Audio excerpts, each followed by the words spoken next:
রাঙামাটি কাপ্তে পৃথকভাবে দুটি স্থান রায়খালী ইউনিয়নের ডলিছড়ি মরংখং ওয়া বৌদ্ধবিহার ও ওয়াগ্গা ইউনিয়নের শিলছড়ি মহাজনপাড়া ক্যাক ম্যাক রাদানা বৌদ্ধবিহারে অনুষ্ঠিত হয়েছে কঠিন চীবরদান।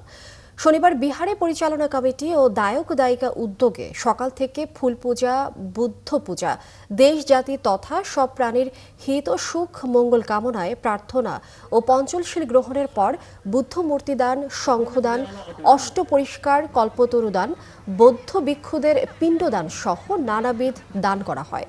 পরে সন্ধ্যায় হাজারো প্রদীপ প্রজ্বলন ও ফানুস উত্তোলন করা হয়। এই সময় ধর্মীয় ভক্তিতে মুখর ছিল দুই এলাকার ভক্তবৃন্দ।